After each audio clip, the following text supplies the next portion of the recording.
Muito bem, pessoal. Voltamos aqui então à nossa aula de estrutura metálica, onde estamos conhecendo cada componente, a característica de cada componente que uma estrutura metálica tem e a função.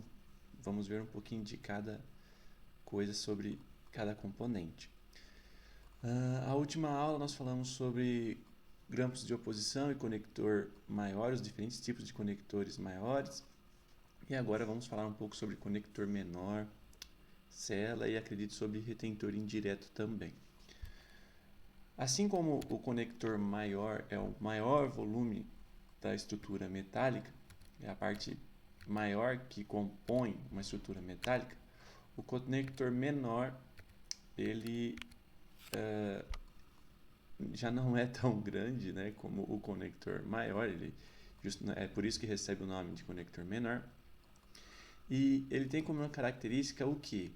Até então a gente tem os apoios, a gente tem os grampos de retenção, os grampos de oposição, tudo isso apoiado em dente e de repente a gente desenhou um conector maior na hora de fazer o nosso planejamento, que é essa sequência, né? Conector apoio, oclusal, retentor, grampo de retenção, grampo de oposição, conector maior e agora a gente começa a desenhar o conector maior. Justamente para o quê? Para unir essas estruturas que estão em dente, que seria apoio, grampo de retenção, grampo de oposição, ao conector maior, que vai estar localizado na face lingual, no palato, se for no arco superior, e na face lingual, na região próxima ao fundo de sulco, no arco inferior, ou apoiado em dente, se for no caso de uma placa lingual. E quais são as características desse conector menor?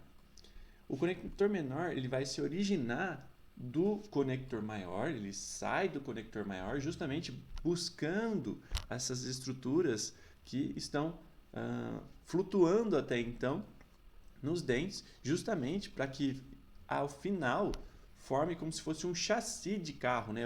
Tudo está unido ao conector maior. Então ele se origina do conector maior, se estende até a região de apoio oclusal ou de retentor indireto, que a gente vai ouvir falar hoje sobre o retentor indireto. Ele tem formato triangular, com a base voltada para o conector maior, ou seja, a parte mais volumosa do conector maior está ligada ao conector maior.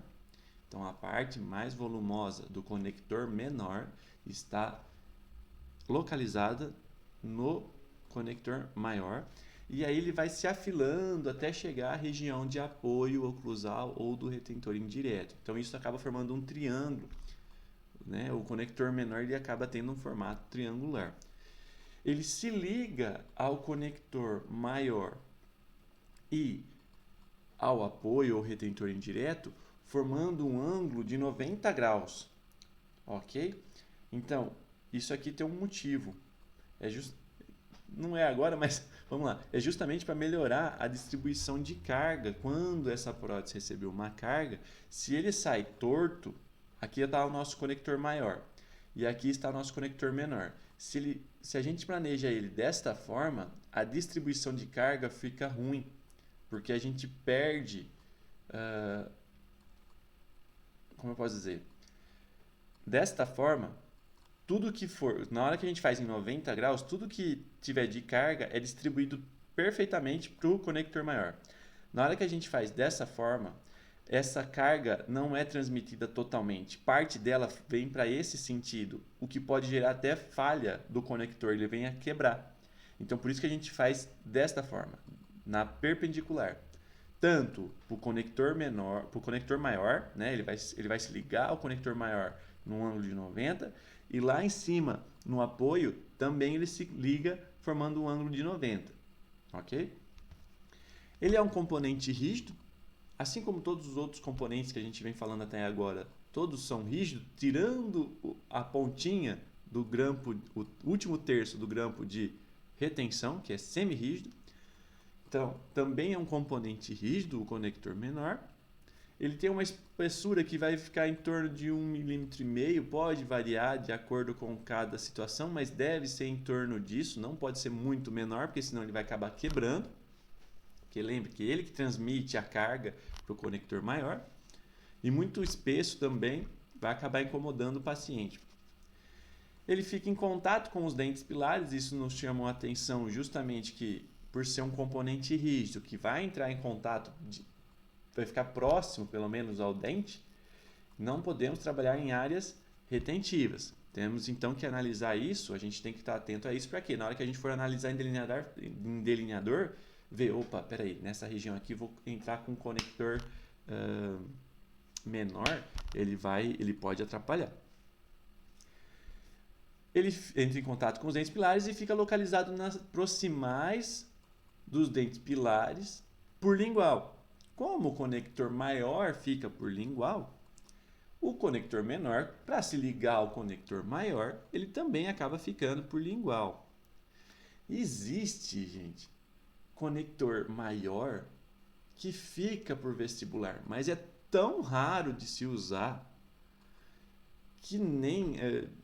tem professor que nunca ouviu falar de, por exemplo, uma barra vestibular, ok? Porque é um caso tão raro de acontecer que dificilmente se ensina sobre isso. E quando isso acontece, o conector menor também vai acabar ficando por vestibular. Então, assim, além de ser um tipo de barra de conector maior que fica feio, não fica bonito, é raro de acontecer e justamente por isso fica com a estética danificada, porque todo conector menor vai ficar por vestibular também, ok? Mas então a gente generaliza falando que o conector menor fica por lingual porque os conectores maiores ficam por lingual. Mas existe um conector maior que aparece por vestibular, mas é raro, é mosca branca de olho azul. Conector menor só existe aquele dessa forma, né? Esse tipo, é um triângulo, independente se for arco superior ou inferior, ele sempre terá essas mesmas características. Ele é rígido, um formato triangular de base voltada para conector maior, se liga ao conector maior e ao apoio, formando um ângulo de 90 graus, uma espessura média de 1,5 milímetros, fica nas próximas faces proximais por lingual dos dentes pilares. Então, ele é bem simples. É uma pecinha, é um componente bem tranquilo, mas cabe a nós sabermos sobre ele justamente para quando a gente for analisar em delineador, ficar atento às regiões onde ele vai se encontrar, ok? Seguindo a nossa sequência de planejamento, após determinarmos o conector menor, nós vamos para a cela.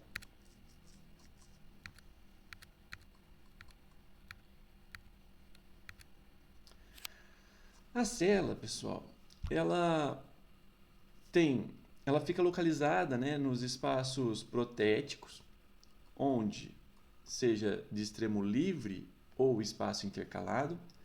Ela tem um formato que a gente pode caracterizar como sendo malha ou rede ou lobular. O que seria isso? Por exemplo, nessa imagem aqui do meio, nós temos que a cela, que é essa parte aqui, ó, onde não seria espaço intercalado aqui na região anterior, nós temos que o protético fez na forma de uma malha. Ele não é bem... ou é uma malha, né? Mas parecia que ele tentou fazer lobulado, mas de qualquer forma, ele é uma estrutura que é rígida, ok? E ela tem que ser de certa forma retentiva, porque isso aqui que vai reter o acrílico, ok? Então, nós temos ele na forma de malha, nós temos aqui ó, no canto direito, na forma lobular, ó, esse aqui já está bem redondinho, mais bonitinho, como vocês podem ver. Aqui também, ó, aqui no canto inferior esquerdo, ó, mais curtinho, mas também é lobular. O tamanho da cela vai variar de acordo com o espaço que você tem. O espaço é dentro. Se for de um dente só, vai ser uma cela pequenininha. Se for uma área maior, a cela se estende por toda essa área, ok? A cela, ela não pode entrar em contato com a mucosa tanto ela se for para arco superior quanto para arco inferior. Por quê? Se ela entrar em contato com a mucosa, ou seja, no modelo está em contato com o gesso, na hora que for incluir, na hora que for prensar essa peça, o acrílico não vai abraçar a cela. Ele tem que abraçar a cela justamente para ele ficar retido. Se está em contato com a mucosa, não vai ter espaço para o acrílico entrar. E se isso acontece, ocorre o risco muito grande de se soltar o acrílico da estrutura metálica.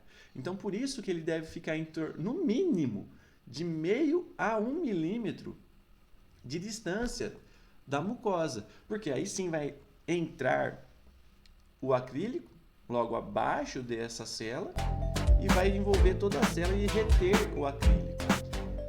0,5 milímetro é bem pouco, mas já é suficiente. 1 milímetro